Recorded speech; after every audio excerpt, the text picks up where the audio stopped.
Straight ಆಗಿ ಕತೆ ಹೇಳಿರೋ ಸಿನಿಮಾಗಳೇ ನಮಗೆ ಅರ್ಥ ಆಗಲ್ಲ. ಅಂತದ್ರಲ್ಲಿ ಸುತ್ತಿ ಬಳಸಿ ಕತೆ ಹೇಳಿದ್ರೆ ಅರ್ಥ ಆಗತ್ತಾ? ಹಾಯ್ ಹಲೋ ನಮಸ್ಕಾರ, welcome to cine fort. Fire play ಇದು directed by Vamshi, produced by Niveditha SRK. Shri Muttu cine service ನಲ್ಲಿ ಈ ಸಿನಿಮಾ ನಿರ್ಮಾಣವಾಗಿದ್ದು, ಸಿನಿಮಾದಲ್ಲಿ ವಂಶಿ, ಅಚ್ಯುತ್ ಕುಮಾರ್, ಸುಧಾರಾಣಿ, ಶೀತಲ್ ಶೆಟ್ಟಿ, ರಚನಾ ಇಂದರ್, ಆನಂದ್ ನೀನಾಸಂ, ಚಿತ್ಕಲಾ ಬಿರಾದರ್ ಹಾಗೂ ಇನ್ನೂ ಹಲವರು ಅಭಿನಯಿಸಿರೋ adventure comedy drama fire play cinema ಇವತ್ತು ಅಂದ್ರೆ ಏಪ್ರಿಲ್ 24ರಂದು ರಿಲೀಸ್ ಆಗಿದೆ. ನೋಡ್ಕೊಂಡು ಬಂದೆ. ಸಿನಿಮಾ ನೋಡಿ ನನಗೆ ಏನು ಅನಿಸ್ತು, ಏನು ಇಷ್ಟ ಆಯ್ತು, ಏನು ಕಷ್ಟ ಆಯ್ತು, ಡೀಟೇಲ್ ಆಗಿ ಹೇಳ್ತೀನಿ ಈ ರಿವ್ಯೂ ವಿಡಿಯೋದಲ್ಲಿ.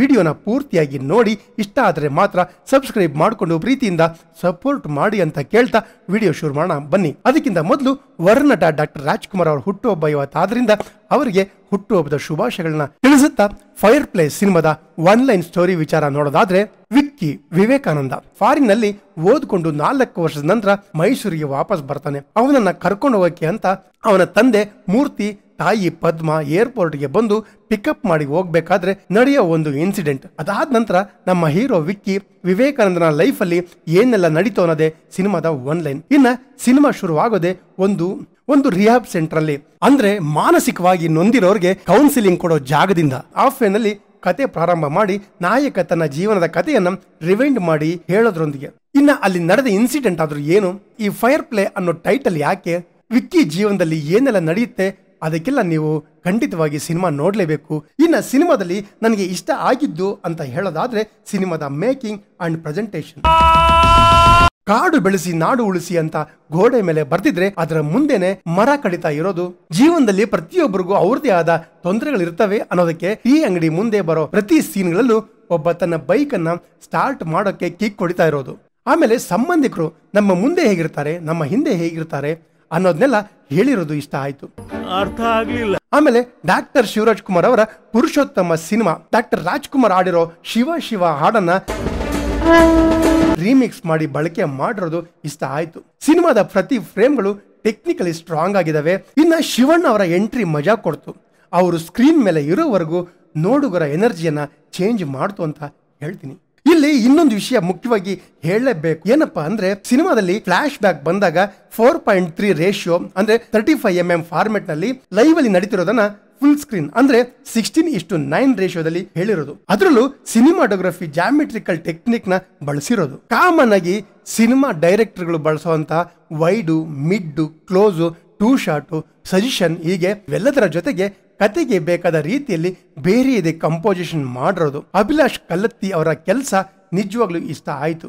ಜೊತೆಗೆ ಚರಣ್ ರಾಜ್ ಅವರ BGM ಮಸ್ತಾಗಿದೆ. ಒಂದಷ್ಟು ಇಂಡೋ ವೆಸ್ಟರ್ನ್ ಮಿಕ್ಸ್ ಮಾಡಿ ಮಾಡಿರೋದು ಅಲ್ಲಲ್ಲಿ ಬರೋ ರ್ಯಾಪ್ ಮಜಾ ಕೊಡ್ತು. ಇನ್ನ ಸಿನಿಮಾದ ಹಾಡುಗಳು ಅಂತ ಏನು ಇಂಪ್ಯಾಕ್ಟ್ ಮಾಡಲಿಲ್ಲ ಅಂತ ಹೇಳ್ತೀನಿ. ಇನ್ನ ರಘು ನಿಡವಳ್ಳಿ ಅವರ ಸಂಭಾಷಣೆ ಸ್ವೆಟ್ಟಿ ಹ್ಯಾಂಡ್, ಅದಕ್ಕೆ ನನ್ನ ಹುಡುಗಿ ಜಾರ್ಕೊಂಡು ಹೋದ್ಲು, ಕರ್ನಾಟಕದಲ್ಲಿ ಇದ್ಕೊಂಡು ಹಿಂದಿ ಬರಲ್ವಾ ಅಂತ ಹೇಳೋದು. ಒಂದು ಹುಡುಗಿ ಹುಡುಗನ ಪಾರ್ಕ್ ಕರೆದ್ರೆ ಹುಡುಗರು ಬೇಕಾದ್ರೆ ಸ್ಮಶಾನಕ್ಕೆ ಹೋಗಕ್ಕೆ ರೆಡಿ ಆಗಿರ್ತಾರೆ ಅನ್ನೋ ಡೈಲಾಗು. ಸಿನಿಮಾದ ಕತೆಗೆ ಹೇಗ್ ಬೇಕೋ ಅಥವಾ ನಿರ್ದೇಶಕರಿಗೆ ಯಾವ ರೀತಿ ಬೇಕೋ ಆ ರೀತಿ ಬರೆದು ಕೊಟ್ಟಿದ್ದಾರೆ ಅಂತ ಅನಿಸ್ತು. ಯಾಕಂದ್ರೆ ಸಂಭಾಷಣೆಯಲ್ಲಿ ಯಾವುದೇ ರೀತಿಯ ಹೊಸತನ ಕಾಣಲಿಲ್ಲ. ಅದೇ ಬೋರಿಂಗ್ ಫಾರ್ಮೆಟ್ ಅಂತ ಹೇಳ್ತೀನಿ, ಅರ್ಥ ಆಗ್ಲಿಲ್ಲ. ಇನ್ನ ಸುರೇಶ್ ಆರ್ ಮುಗಮ್ ಅವರ ಎಡಿಟಿಂಗ್ ಫಾರ್ಮೆಟ್ ಇಷ್ಟ ಆಯ್ತು, ಹೊಸತನ ಇದೆ. ಬಟ್ ಸಿನಿಮಾನ ಇನ್ನೂ ಚಿಕ್ಕದಾಗಿ ಚೊಕ್ಕದಾಗಿ ಮಾಡಬಹುದಿತ್ತು. ಸುಮ್ಮನೆ ಬೋರಿಂಗ್ ಇರೋಂಥ ಜಾಗವನ್ನೆಲ್ಲ ಟ್ರಿಮ್ ಮಾಡಬಹುದಿತ್ತು ಅಂತ ಅನಿಸ್ತು. ಅಂದ್ರೆ ತಂದೆ ತಾಯಿನ ಕಳ್ಕೊಂಡಿರೋನು ಕೋಮದಲ್ಲಿದ್ದು 19 ದಿನಗಳ ನಂತರ ಜ್ಞಾನ ಬಂದವನು ಏನೆಲ್ಲ ಕಷ್ಟ ಪಡ್ತಾನೆ ಅನ್ನೋದು ಓಕೆ, ಬಟ್ ನಿಜ ಜೀವನದಲ್ಲಿ ಆಗಿದ್ರೆ ಅದು ಬೇರೆಯದೇ ಲೆಕ್ಕ. ಇಲ್ಲಿರೋದೇ 2 ಗಂಟೆ ಟೈಮು. ಅಷ್ಟರಲ್ಲಿ ಕತೆ ಹೇಳೋದ್ರ ಜೊತೆಗೆ ಆಡಿಯನ್ಸ್ಗೆ ಎಂಟರ್ಟೈನ್ ಮಾಡಬೇಕು, ಬೋರ್ ಆಗದಂತೆ ಕತೆ ಹೇಳಬೇಕು. ಕೆಲವು ಸಾರಿ ನಿರ್ದೇಶಕರು ಎಕ್ಸ್ಟ್ರಾ ಶೂಟ್ ಮಾಡಿರ್ತಾರೆ, ಅದನ್ನ ಎಡಿಟಿಂಗ್ ಟೇಬಲ್ ಅಲ್ಲಿ ಯಾವುದು ಎಷ್ಟು ಬೇಕು ಅಂತ ನಿರ್ಧಾರ ಮಾಡೋದು ಎಡಿಟರ್. ಹಾಗಾಗಿ ಇಲ್ಲಿ ಅವರಿಂದ ಶಾರ್ಪ್ ಆಗಬೇಕಾದ ಕೆಲಸ ಆಗಿಲ್ಲ ಅಂತ ಹೇಳ್ತೀನಿ. ಇನ್ನ ಸಿನಿಮಾ ಪೂರ್ತಿ ಕತೆ ಹೇಳೋ ಬರದಲ್ಲಿ ನೋಡುಗರ ತಲೆಗೆ ಹುಳ ಬಿಟ್ಟಿದ್ದಾರೆ ವಂಶಿ ಅವರು. ಇನ್ನ ಸಿನಿಮಾದ ಮೇಕಿಂಗ್ ಸೊಗಸಾಗಿದೆ. ವಂಶಿ ಅವರ ಪರ್ಫಾರ್ಮೆನ್ಸ್ ಡೀಸೆಂಟ್ ಅಂತ ಹೇಳ್ತೀನಿ. ಸಿನಿಮಾದ ಬಿಗಿನಿಂಗ್ ಅವರ ಕ್ಯಾರೆಕ್ಟರ್ ಕನೆಕ್ಟ್ ಆಗೋಕೆ ಸಮಯ ಹಿಡಿಯುತ್ತೆ, ನಂತರ ಪೂರ್ತಿಯಾಗಿ ಕನೆಕ್ಟ್ ಆಗ್ತಾರೆ. ಕೆಲವೊಂದು ಸೀನ್ಗಳಲ್ಲಿ ಎಮೋಷನ್ ಬ್ಲಾಕ್ಗಳಲ್ಲಿ ಸೊಗಸಾಗಿ ಅಭಿನಯಿಸಿದ್ದಾರೆ. ಸುಧಾರಾಣಿ, ಅಚ್ಯುತ್ ಕುಮಾರ್ ಅವರ ಸ್ಕ್ರೀನ್ ಟೈಮಿಂಗ್ ಕಮ್ಮಿ ಇದ್ರೂ ಸಿನಿಮಾ ಪೂರ್ತಿ ಆವರಿಸ್ಕೊಂಡಿದ್ದಾರೆ. ಉಳಿದಂತೆ ಬೇರೆ ಎಲ್ಲರ ಪರ್ಫಾರ್ಮೆನ್ಸ್ ಸೊಗಸಾಗಿದೆ.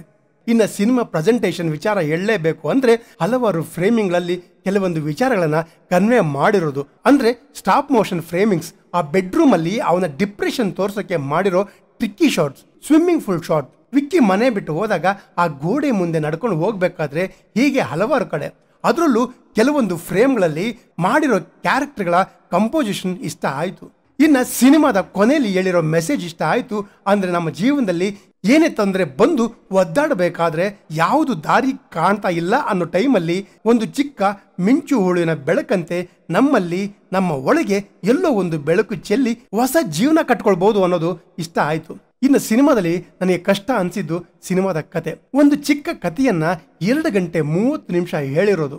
ಎಲ್ಲೋ ಒಂದು ಕಡೆ ಸುತ್ತಿದ ಜಾಗದಲ್ಲೇ ಕತೆ ಸುತ್ತೋಕೆ ಶುರುವಾಗುತ್ತೆ. ಅದನ್ನು ಬಿಟ್ಟರೆ ಸಿನಿಮಾ ಒಂದ್ಸಾರಿ ನೋಡೋಕೆ ತೊಂದರೆ ಇಲ್ಲ. ಇನ್ನು ಸಿನಿಮಾ ಥಿಯೇಟರ್ ಎಕ್ಸ್ಪೀರಿಯನ್ಸ್ ಡೀಸೆಂಟ್ ಅಂತ ಹೇಳ್ತೀನಿ.